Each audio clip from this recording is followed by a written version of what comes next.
நமோ நாராயணாய நமக. பிராஜிஷ்ணுர்போஜனம் போக்தா சகிஷ்ணுர் ஜகதாதிஜக அனகோ விஜயோ ஜேதா விஸ்வயோனிப் புனர்வசுகு. நான் பாலகோபால பக்தே லதா பேசுகிறேன். அனைவரும் சப்ஸ்கிரைப் பண்ணுமாறு வேண்டிக் கொள்கிறேன். யாருக்காக? நம் கிருஷ்ணன் குட்டியினுடைய பாதத்துளியில் போய் சேர்வதற்காகத்தான் நான் இதை உங்களுக்காக தான் சொல்லுகிறேன் என் சகோதர சகோதரிகளே. இன்றைக்கு நாம் பார்க்க போகும் திருநாமம் 144வது திருநாமம் போஜனம். போஜனம்னா நமக்கே தெரியும், சாப்பாடு. அந்த மாதிரி இது கிடையாது. அடியாருக்கு தானே உணவாக இருப்பவர். கரெக்டு தான். பொருள், அதோடைய மீனிங், முறை என்ன, அது சொல்லும் முறை பண்ண போஜனாய நமக, போஜனாய நமக. அதனால தான் நம்ம சாமிக்கு சாப்பாடு வச்சுட்டங்களான்னு கேட்கக்கூடாது. போஜனம் வச்சுட்டங்களா, போஜனம் சாப்பிடுங்கோ, போஜனம் வச்சுட்டங்களான்னு தான் சொல்லணும். நம்மள தான் சோறு சாப்பிட்டியா, சாப்பாடு சாப்பிட்டியான்னு அதுக்கு என்ன மீனிங்கிறத பார்ப்போம். என்னதுன்னா, முருகா முருகா என்று வேகமாக அழைத்தபடி கைலாயத்துக்குள் நுழைந்தார் விஸ்வாமித்திரர். இது சூப்பர் கதை, கேளுங்க. அதாவது என்னென்னா, வாருங்கள் மாமுனியை என வரவேற்றார் முருகன். எனக்கு ஒரு சந்தேகம், அதை முதலில் நீங்கள் தான் தீர்த்து வைக்க வேண்டும் என்றாராம் விஸ்வாமித்திரர். என்ன சந்தேகம் என்று கேட்டாராம் முருகன். என் கதையை முதலில் உனக்கு நினைவூட்டுகிறேன், அதன் பின் சந்தேகத்துக்கு வருகிறேன் என்று சொன்னாராம் விஸ்வாமித்திரர். தனது பழைய வரலாற்றை நினைவு கூர்ந்தார். முன்னொரு சமயம் ஏதோ சில காரணங்களால் இந்திரன் மழை பொழியவில்லை. அதனால் பூமியில் பெரும் வறட்சி ஏற்பட்டதையா. ஒரு சொட்டு தண்ணீர் கூட மீதமில்லாமல் நிலை உண்டானது. ஒரு சொட்டு தண்ணீர் கூட இல்லாமல் உண்டானதாம் நிலை. அவ்வறட்சி காலத்தில் 12 ஆண்டுகளாக உண்ண உணவின்றி குடிக்க தண்ணீரின்றி தான் தவிர்த்தேன். என்னால் பசியும் தாகத்தையும் அடக்கவே முடியவில்லை. உண்பதற்கு ஏதாவது உணவு கிடைக்காதா என ஏங்கத் தொடங்கினேன். அப்போது ஒரு மாமிச கடையை கண்ட நான் அந்த கடைக்காரனிடம் மாமிசத்தை வாங்கி சாப்பிட்டாவது பசியை போக்கிக் கொள்ள தீர்மானித்தேன். ஆனால் பகல் பொழுதில் ஊரார் பார்க்கும் வேளையில் மாமிச கடையில் போய் நிற்க என் மனம் இடம் கொடுக்கவில்லை ஐயா. அதனால்தான் அன்று மாலை போர்வையை போர்த்தி கொண்டு அந்த கடைக்கு சென்று நாய் மாமிசம் கொஞ்சம் தருமாறு கேட்டேன். ஆனால் கடைக்காரன் என்னை அடையாளமே கண்டு கொண்டான். அடையாளம் கண்டு கொண்டான். ஐயோ முனிவரே, உங்களுக்கு மாமிசத்தை கொடுத்தால் எனக்கு பாவம் ஏற்படுமே அப்படின்னு அந்த நாய்க்காரன் சொல்கிறானா. நான் நரகத்துக்கு செல்ல நேரிடும், நான் தரமாட்டேன், என்னை மன்னித்து விடுங்கள் என்று கதறினானாம். அன்று இரவு அவன் கடையை மூடிவிட்டு உள்ளேயே படுத்து உறங்கிக் கொண்டிருந்தான். மீண்டும் கடைக்குள் நுழைந்து மாமிசத்தை எடுத்து உண்ண பார்த்தேன்.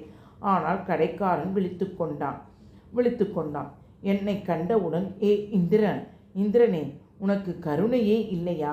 நீ மழை பொழியாததால் பூமியில் விளைச்சல் இல்லை, மக்கள் பசி பட்டினி என்று வாடுகிறார்கள் ஐயா அப்படின்னு அவன் சொல்கிறானா.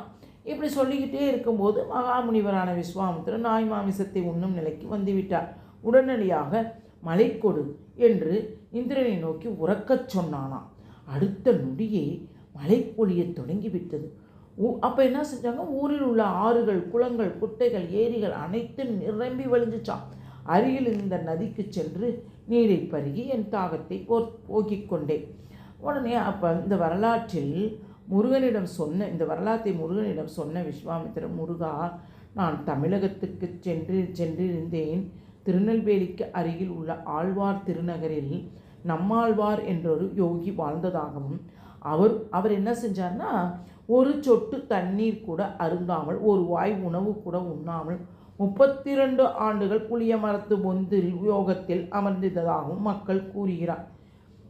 என்னால் உணவின்றி 12 வருடங்களையும் கழிக்க முடியவில்லை ஐயா.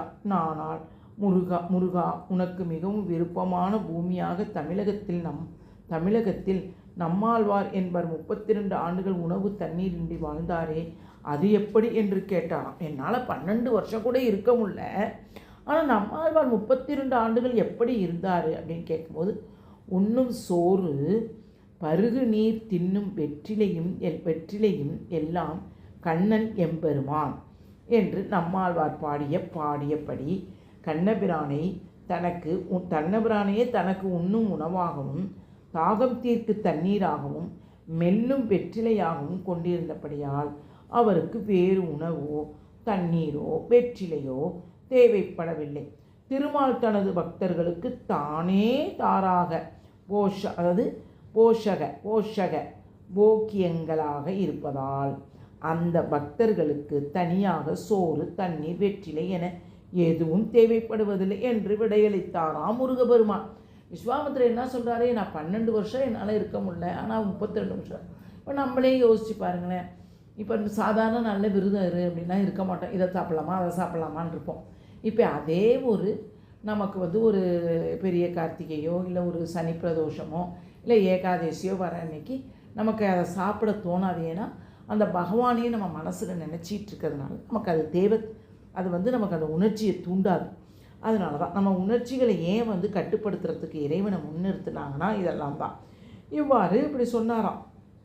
பகவானே நினச்சிட்டு இருக்கிறதுனால தான் பகவான் வாயை பார்த்துட்டு வெற்றிலையாகவும் இப்படிலாம் இருக்குதுன்னு சொன்னோன்னே இவ்வாறு தன் மெய்யடியர்களுக்கு திருமாலே உணவாக இருப்பதால் போஜனம் என்று அழைக்கப்படுகிறார். அதுவே விஷ்ணு சகஸ்ரநாமத்தின் 144வது திருநாமமாக போஜனாய நமக என்ற தினமும் சொல்லி வரும் அன்பர்களுக்கு திருமால் தனது அழகையும் குணங்களையும் உணவாக தந்து அவர்களை மகிழ்விப்பார்.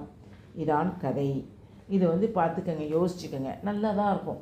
நான்லாம் கூட நினைப்பேன், அப்போலாம் பாபாவுக்கெல்லாம் விரதம் இருக்கும்போது காலையில் மத்தியானம் சாப்பிட மாட்டோம். அதே சாயங்காலம் 7 மணிக்கு தான். நான்லாம் நிறையா நாள் விரதம் இருந்திருக்கிறேம்மா ஒரு காலத்துலலாம். இப்போலாம் நமக்கு கொஞ்சம் ஹெல்த் வைஸாக இதாக வீக்காக இருக்கிறதுனால நான் அதெல்லாம் இருக்கிறதில்ல. ஆனால் மார்னிங் ஒரு வேளை நான் இறைவனுக்காக விட்டுட்டேன். அது சாப்பிடக்கூடாது அப்படின்றது மாதிரி விட்டுட்டேன். மற்ற எல்லா நாளும் சேமாக 2 வேளை சாப்பிட்ருவேன். காரணம் என்ன, ஏதோ ஏகாதசிக்கு சாப்பிட மாட்டேன். வெறும் ஃப்ரூட்ஸ் அண்டு வெஜிடபிள் தான் சாப்பிடுவேன். ஏன்னு கேட்டாங்கன்னா நமக்கு அந்த இறைவன் நிலையத்தை நிலைச்சு நம்ம மனசில் ஒருநிலைப்படுத்தி நம்ம இருக்கும்போது நிச்சயம் அது பசிக்காதுமா. இதெல்லாம் நான் கண்ட உண்மை. இப்போல்லாம் நம்ம பிள்ளைகளும் கணவரும் ஏமா விரதம் இருக்கிறதுனால என்ன ஆக போகுது நிறையா கொஷின் கேட்குறதுனால நான் இப்போ அதெல்லாம் கொஞ்சம் விட்டுட்டேன்டா கண்ணு. அதனால தான் நான் என்ன செய்வேன், சத்தம் இல்லாமல் காலையில் மார்னிங் உணவை மட்டும் கட் பண்ணிவிட்டு வெறும் ஃப்ரூட்ஸை மட்டும் சாப்பிட்டுட்டு அப்படி இருந்துப்பேன் இறைவனுக்காக.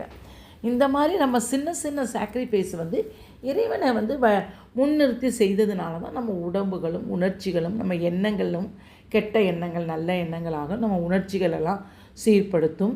இதெல்லாம் அதனால தான் அந்த காலத்தில் ஃபாஸ்டிங்ன்றது ஒன்று வச்சாங்க. சரிம்மா, ஒவ்வொரு கதையிலையும் ஒரு சிந்தனை விளக்கம் உள்ளது. அதனால் பிடித்திருந்தால் லைக் பண்ணவும், ஷேர் பண்ணவும், கமெண்ட் பண்ணவும். வாழ்க வளமுடன். ஹரே கிருஷ்ணா. தயவுசெய்து சப்ஸ்கிரைப் பண்ணுமாறு வேண்டிக் கொள்கிறேன்.